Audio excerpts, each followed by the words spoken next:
ترامپ سەبری نەماوە و لەگەڵ ئیسرائیل دەستی خۆیان دەوەشێنن. ئێران ترساوە و خۆی بۆ شار ئامادە دەکات. شەوی ڕابردوو هەواڵی کشانەوەی بەشێک لە کارمەند و دیپلۆماتکارەکانی ئەمریکا لە ناوچەکە دۆخەکەی بە خێرایی شڵەقاند. ئەمریکا لە عێراق و بەحرین و قەتەر بەشێک لە کارمەندەکانی خۆی لە باڵوێزخانەکان کشاندەوە. هەواڵەکە هەرزوو میدیاکانی تەنی ئاژانسەکان باسییان لەوە کرد کە ئەمە ئامادەکاریە بۆ هێرشکردنە سەر ئێران و وەشاندنی گورزی سەربازی لە وڵاتە.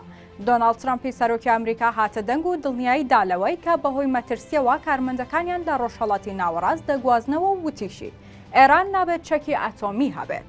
هەرچی ئێرانیشا هەموو ئامادەکاریەکی بۆ جەنگ کردووە. وەزارەتی دەرەوەی وڵاتەکە ڕایگەیاندووە کە عەباس عەراقچی وەزیری دەرەوە ئامادەی کۆبوونەوەیە، بەڵام سەرۆکۆماری وڵاتەکە دەڵێت ئەمریکا چکارەیە کە ڕێگە نادات ئێران پیتاندنی یۆرانیۆم ئەنجام بدات. لەولاوە ئیسرائیلیش گەمەکەری سەرەکی یاریەکەی و خۆی ئامادە کردووە کە هێرشی سەربازی بکاتە سەر ئێران. ماڵپەڕی ئاکسیۆسی ئەمریکی بڵاوی کردوتەوە کە پێدەچێت هێرشکردنە سەر ئێران یەکەم جار لەلایەن ئیسرائیلەوە بێت. ماڵپەڕەکە دەڵێت ڕەنگە ڕۆژی یەکشەممە لە عومان جارێکی دیکە نوێنەری ترامپ و وەفدی ئێران کۆ ببنەوە. ڕەنگە ئەمە ببێتە دوایین کۆبوونەوەی نێوان ئەمریکا و ئێران، چونکە ئەو وادە دوومانگەی ترامپ بۆ ئێرانی دانابوو کۆسایی هات.